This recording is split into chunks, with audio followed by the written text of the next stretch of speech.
Equity fund पे, और इसके फंड मैनेजर विनय शर्मा, किस सेक्टर पे आप सबसे ज्यादा बुलिश हैं और क्यों हैं?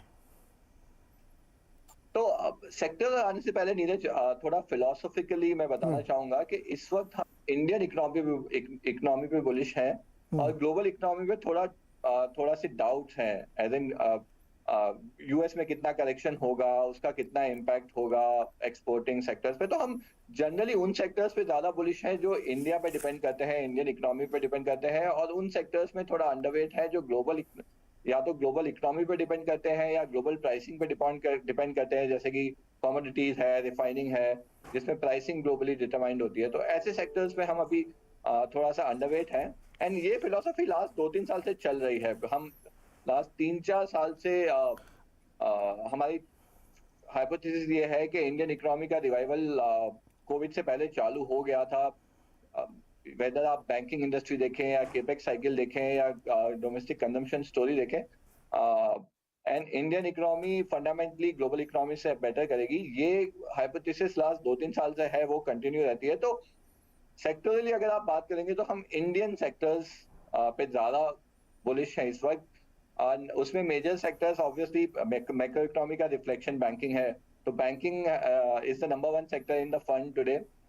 बैंकिंग के अलावा हम प्राइवेट और पब्लिक केपेक्स साइकिल दोनों पे from a 3-4 year point of view काफी ऑप्टिमिस्टिक है। तो इंफ्रास्ट्रक्चर, पावर, कैपिटल गुड्स, वो भी एक बड़ा सेक्टर है फंड में। तीसरा बड़ा सेगमेंट फंड का डोमेस्टिक डिस्क्रिशनरी कंजम्पशन होगा। अब वो डोमेस्टिक डिस्क्रिशनरी कंजम्पशन अलग अलग सेक्टर में हो सकता है, तो I can't say a particular sector, but generally that discretionary consumption comes in terms of hotel sector है, मीडिया सेक्टर है, ऑटो है, इन सबसे रिफ्लेक्ट होता है फंड में। तो अगर आप बकेट वाइज देखेंगे तो वी आर बुलिश ऑन 3 और 4 बकेट्स, जिसमें banking, infra, capital goods, power, domestic discretionary consumption, ये 3 बकेट्स पे हम काफी ऑप्टिमिस्टिक है, और ये 3 बकेट्स काफी हाई प्रपोर्शन ऑफ फंड है। ओके अच्छा विनय, ये समझाइए मैं थोड़ा कि बैंकिंग और फाइनेंशियल को मैं समझ, सबसे ज़्यादा बुलिश हैं आप इस पे, सबसे ज़्यादा आपका एलोकेशन इसी पे है। तो चूंकि बैंकिंग सेक्टर ने कोविड के बाद से आउट परफॉर्म किया, बहुत शानदार प्रदर्शन किया, लोन ग्रोथ भी 16-17% की आई, हो सकता है ईयरली क्लोजिंग बेसिस पे 13-14% की आए। उसमें रिटेल लोन ग्रोथ बहुत सॉलिड रही है, कॉरपोरेट में उतना पिकअप नहीं आया है। अब चूंकि ब्याज दरें लगातार बढ़ रही हैं, और जैसा कि आपने खुद ही कहा कि आप बहुत ज़्यादा डिकपल हो नहीं सकते, अगर यूएस में ब्याज दरें बढ़ेंगी तो भारत में बढ़ानी पड़ेगी, वरना आपका करेंसी वीक हो जाएगी। तो जहाँ पे निम्स पे इतना प्रेशर आने वाला है कि आपको डिपॉजिट, अब देखिए अभी कुछ समय पहले क्या मतलब कल ही भारत के सबसे बड़े बैंक ने 8.25% पे फंड रेज किया है। तो डेफिनेटली आपकी कॉस्ट ऑफ फंड ऊपर जा रही है, और आपकी लोन ग्रोथ पे या तो असर पड़ेगा या आपका निम पे असर पड़ेगा। और उतना ज़्यादा प्राइवेट कैपेक्स मुझे नहीं दिखाई दे रहा, फिर भी आप इस पे क्यों बुलिश हैं? सो 3-4 रीजन नीरज। पहला तो अगर आप देखेंगे 2019-20 से इंडिया का लोन ग्रोथ रिवाइवल चालू हो गया था। ऑब्वियसली स्टीम 2021 में आया, और अभी नंबर्स काफी अच्छे आ रहे हैं। हमें लगता है कि हम कहीं मिड साइकिल में है बैंकिंग सेक्टर की, और ये ग्रोथ और अच्छी क्रेडिट क्वालिटी का कॉम्बिनेशन अगले 2-3 साल तक कंटिन्यू रह सकता है। ग्रोथ अगर आप देखेंगे, ग्रोथ को अगर आप डिवाइड करेंगे, 3 या 4 मेजर सेगमेंट है इंडिया में, रिटेल, कॉर्पोरेट, एसएमई।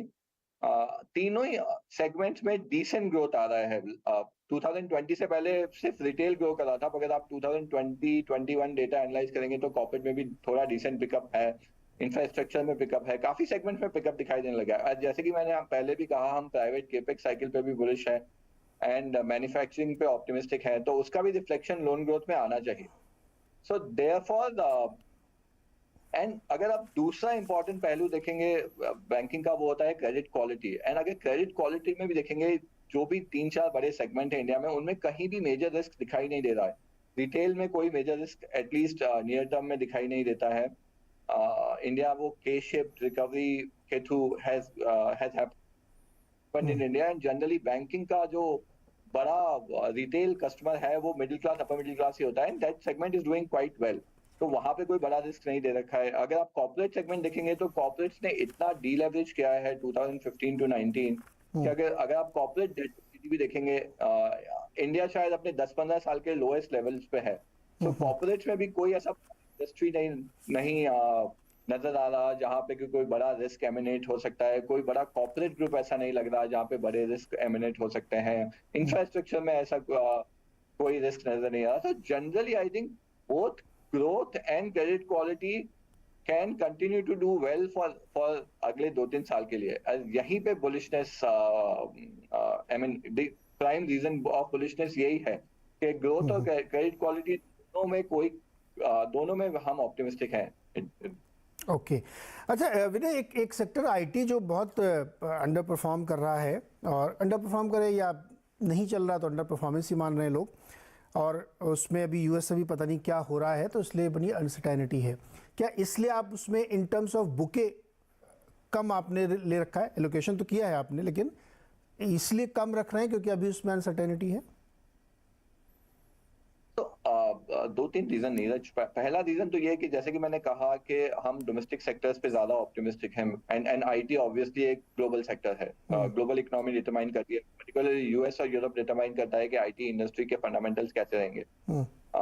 तो वहां पे जैसा कि आपने कहा अनसर्टेनिटी है यूएस में, स्लो डाउन की प्रोबेबिलिटी काफी हाई है। डिस्कशन बस यही है कि स्लो डाउन कितना डीप होगा, कितना लंबा चलेगा, बट स्लो डाउन की प्रोबेबिलिटी सीम्स वेरी हाई। तो वहां पे वी आर नॉट श्योर कि आईटी कंपनीज के रेवेन्यूज लास्ट 2-3 साल में जो ग्रोथ आया है वो कंटिन्यू रह सकता है क्या, ये एक प्राइमरी रीजन है। दूसरा, अगर आप वैल्यूएशन भी देखेंगे, अगर आप आईटी के लास्ट 10-15 साल के वैल्यूएशन देखेंगे कंपेयर टू अभी जो वैल्यूएशन हैं, वैल्यूएशन उतना करेक्ट नहीं हुए हैं। वैल्यूएशन में कुछ करेक्शन, टाइम करेक्शन आया है, बट एक्चुअली पीक से कुछ बहुत मेजर करेक्शन नहीं हुआ है, स्पेशली लार्ज कैप आईटी में। तो हमें लगता है अभी थोड़ा जब ग्लोबल स्लोडाउन आएगा तो थोड़ा सा करेक्शन और हो सकता है, एंड आपको बेटर एंट्री पॉइंट्स मिल जाएंगे आईटी इंडस्ट्री में इन्वेस्ट करने के लिए। तो ये प्राइमरी रीजन है। ग्लोबल इकोनॉमी पे जब तक आउटलुक थोड़ा इम्प्रूव नहीं होता तब तक आईटी इंडस्ट्री पे getting confidence is slightly difficult. ये बड़ा दिलचस्प बात है विनय जी कि ये नीचे क्यों नहीं आ रहे आईटी वाले, जब ये बात आपकी बिल्कुल सही है कि जो पीक वैल्यूएशन है वहाँ से करेक्शन होने के बावजूद महंगे हैं, लेकिन कोई छोड़ने को तैयार नहीं है इनको। क्या ऐसा क्या उनको दिख रहा है इसमें? तो अगेन 2-3 रीजन नीरज। एक तो फंडामेंटली ये बहुत ही स्ट्रॉन्ग बिजनेसेस हैं। इंडिया का market share global IT exports में कंटिन्यूअसली इंक्रीज हुआ है लास्ट 10-15 साल में। इन कंपनीज का कैश फ्लोज बहुत स्ट्रॉन्ग है, बैलेंस शीट बहुत स्ट्रॉन्ग है। Even in really trouble times, like अगर आप 2008-9 का सिनेरियो देखेंगे, these companies were able to come out of those scenarios fairly in a decent shape, and they actually gained strength because India का market share, as I said, continuously ऊपर जाता गया है last few years। So इस वजह से अगर आप लॉन्ग टर्म देखेंगे इंडस्ट्री का फ्यूचर ब्राइट है। आई थिंक यही रीजन है, and plus in a slightly volatile scenario लोगों का करेंसी पे आउटलुक पे भी डाउट होने लगता है कि करेंसी कैसा बिहेव करेगी। And IT in a way is a US dollar play. अगर यूएस डॉलर स्ट्रांग रहता है तो IT companies tend to benefit from that. I think यही रीजन है that stocks have not corrected to the extent जितना slow down में हो सकते थे।